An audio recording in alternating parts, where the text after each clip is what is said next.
면역력을 높이면 질병은 반드시 낫는다는 말이 있습니다.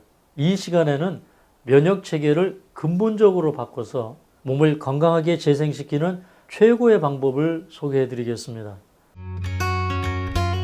지금부터 면역력 높이는 4가지 방법을 알기 쉽게 설명드리겠습니다.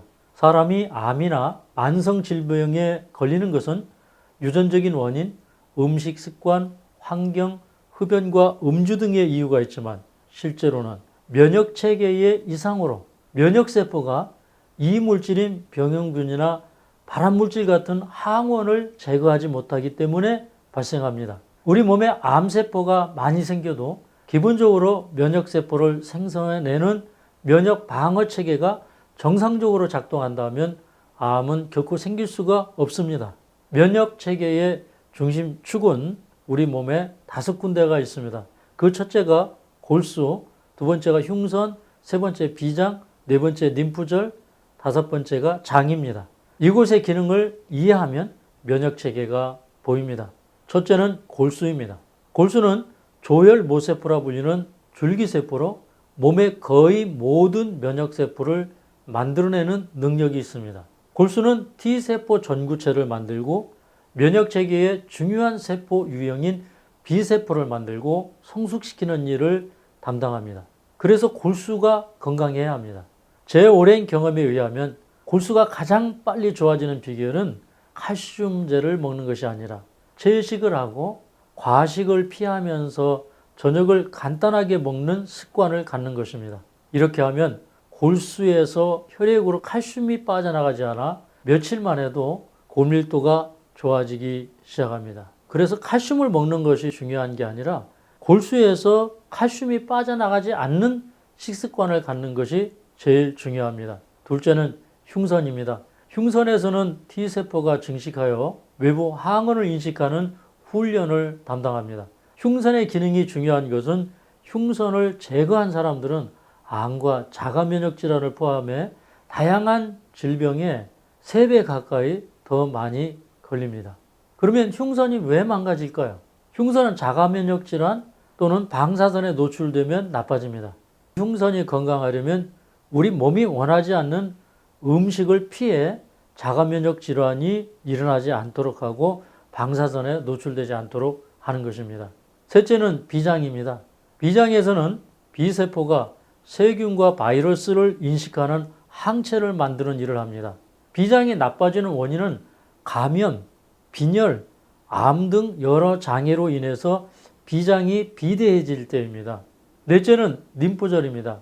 림프절은 면역작용을 하는 림프구를 만들어 림프관에 침입한 세균 같은 이물질을 제거하여 신체를 방어하는 역할을 합니다. 림프계에는 외부의 항원에 대하여 항체를 생산하는 B세포, 신체의 면역작용을 수행하는 T세포, 수지장세포, 대식세포가 있습니다. 이 세포들은 모두 골수에 있는 조혈모세포라는 줄기에서 생겨납니다. 또 림프계에는 인체 곳곳의 독소와 노폐물을 가져와 처리하는 일을 합니다. 림프순환이 잘 되도록 하려면 림프 마사지를 잘 하셔야 되고 지용성 비타민이나 수분 공급, 오메가3 지방 등을 잘 섭취하셔야 합니다. 5번째는 장입니다. 장에는 체내 면역세포의 약 70%가 몰려 있습니다. 장이 건강하려면 섬유질이 많은 음식을 먹어서 유익균 수를 늘려야 합니다. 섬유질의 도움을 받는 유익균들은 단세지방산을 많이 만들어냅니다.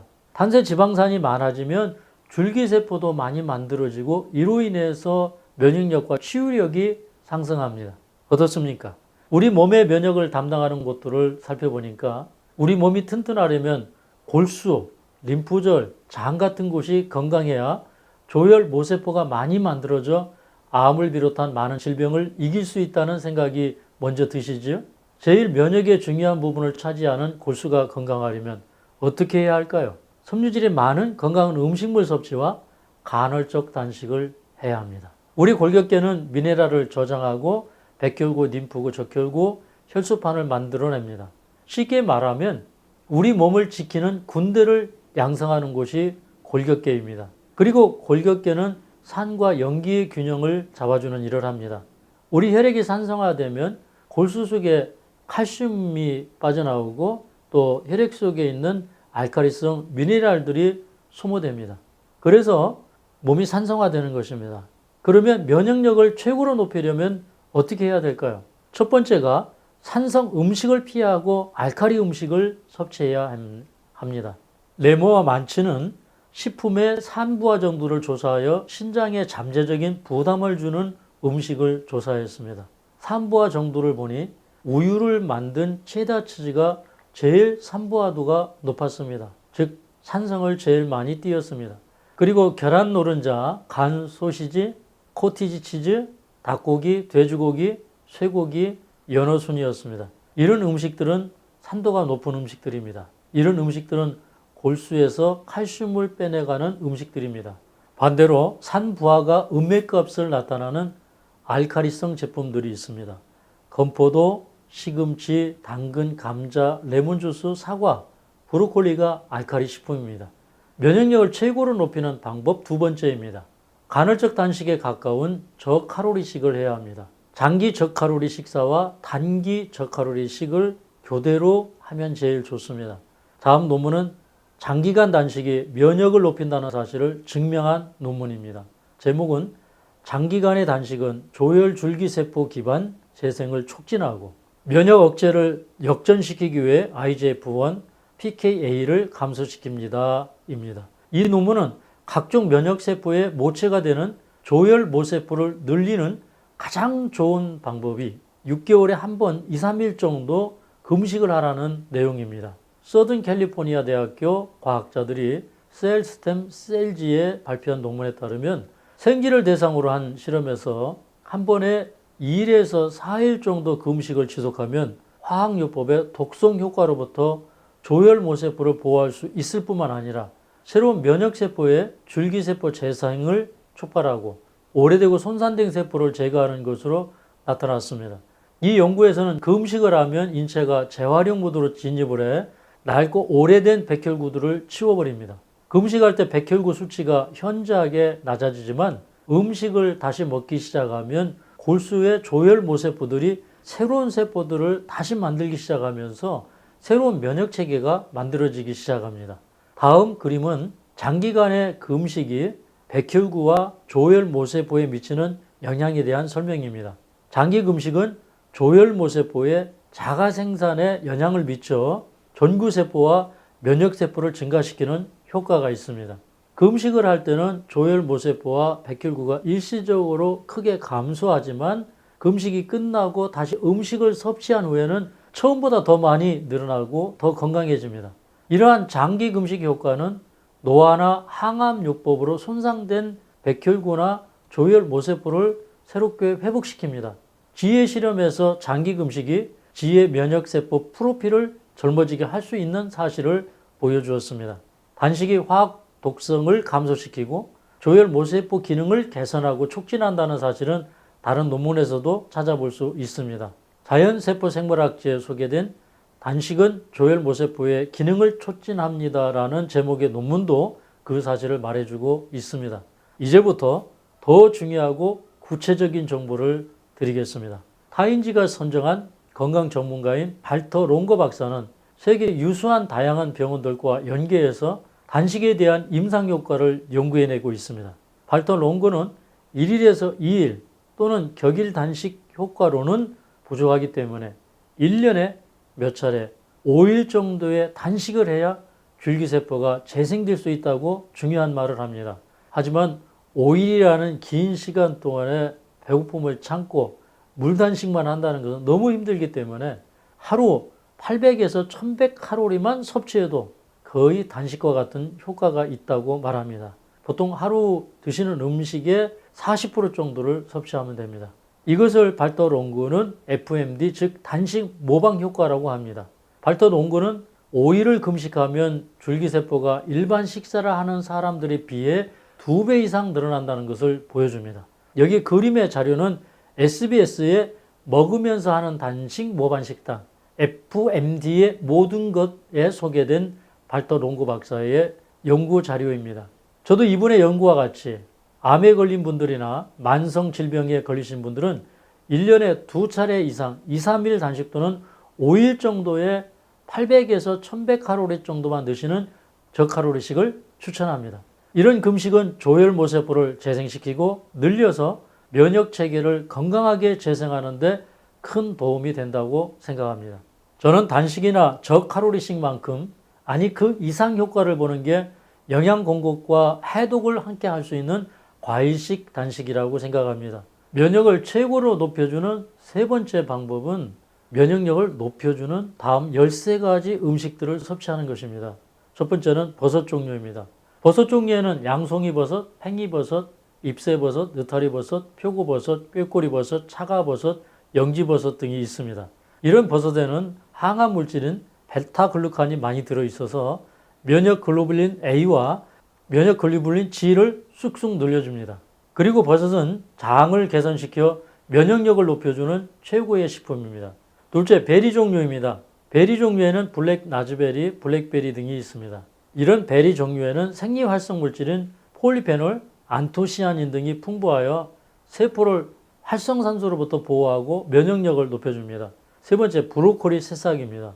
브로콜리 새싹에는 암을 없애주는 설포라판이 브로콜리에 비해 수십 배 더 많이 들어있습니다. 뿐만 아니라 헬리코박터균을 억제합니다. 넷째, 석류입니다. 석류에는 천연 에스트로겐도 많지만 폴리페놀, 엘라지갈로타닌, 푸티칼라진, 엘라직산, 안토시아닌 등의 항산화 물질도 다량 함유하고 있습니다. 다섯 번째는 밤입니다. 밤의 풍부한 당지질 성분은 면역을 증가시켜줍니다. 그리고 세균과 바이러스로부터 몸을 보호해주기 때문에 감기 예방에 좋습니다. 여섯 번째는 고추입니다.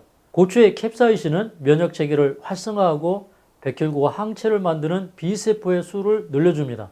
또한 비타민C, 베타카로틴이 많아 면역력 증강에도 좋습니다. 매운 고추 대신에 오육고추를 많이 먹어도 같은 효과가 있습니다. 그래서 저는 오이고추를 더 추천합니다. 일곱 번째는 포도입니다. 포도에는 면역체계를 강화하고 암을 예방하는 성분이 다량으로 함유되어 있습니다. 여덟 번째, 크랜베리입니다. 크랜베리의 생리활성 물질은 각종 실험에서 몸속 박테리아를 줄이고 면역력을 높여 감기를 예방하는 것으로 연구되었습니다. 아홉 번째는 감초 뿌리입니다. 감초의 글리시리진은 바이러스 감염에 대한 면역력을 높입니다. 열 번째는 호두입니다. 호두의 셀레늄은 백혈구가 사이토카인을 더 많이 생산하도록 도와줍니다. 11번째는 숙성 마늘입니다. 마늘에는 에피게닌 같은 생리활성 물질이 있고 알리신은 강한 살균작용과 항균작용을 합니다. 또 항암작용도 합니다. 마늘의 생리활성 물질은 혈중 T세포와 NK세포를 늘려줍니다. 마늘은 생마늘보다는 숙성마늘 형태나 구워 먹는 것이 덜 자극적이고 건강에 좋습니다. 12번째는 올리브유입니다. 올리브유에는 하이드록시티로솔, 오레오칸탈, 올레산 같은 물질이 있어서 항산화 기능과 면역을 높여주는 기능이 있습니다. 13번째는 아마시유입니다. 아마시유는 알파리놀렌산이 40에서 60% 정도 들어있고 오메가3를 가장 많이 함유하고 있습니다. 아마시유를 먹으면 체내 필수 지방산인 EPA와 DHA를 늘려주고 체내 오메가3 지방산 수치를 올려줍니다. 그리고 아마시에는 단백질도 20%나 함유되어 있습니다. 국립보건원 연구에 따르면 아마시유의 효과는 환자의 수치기 혈압과 이완기 혈압을 크게 감소시킵니다. 그래서 혈액이 너무 맑아지기 때문에 출혈이 있는 분들은 조심하셔야 할 만큼 아마시는 피를 맑게 해줍니다. 아마시유를 복용하는 것은 아주 좋습니다. 아침 저녁으로 한 티스푼씩 드시면 좋습니다. 마지막으로 면역력을 높이는 방법 네 번째는 주중회식 식단을 섭취하는 것입니다. 주중회식 식단은 채소, 콩류, 견과류, 올리브유 등이 주류인 채소가 많고 육류 단백질이 적은 식단입니다. 저는 오늘 손상된 면역체계를 복구하고 더 많은 면역세포를 만들어내어 몸을 재생시켜주는 중요한 방법을 소개해 드렸습니다. 면역체계를 근본적으로 바꾸어 면역력을 올리는 방법 크게 네 가지입니다. 첫째, 산성 음식을 알칼리 음식으로 바꾸라. 둘째, 1년에 몇 차례 2일에서 3일 단식이나 5일 정도의 저칼로리식, 즉 과일식을 하라. 세 번째, 면역력을 높이는 음식을 집중적으로 섭취하라. 네 번째, 지중해식 식단으로 앞서 소개를 했지만 완전 채식을 실천하라는 것입니다. 여러분 이것을 실천하셔서 건강하시고 행복하시기 바랍니다. 오늘 제 강의가 도움이 되셨다면 좋아요, 구독, 알림 설정 부탁드립니다.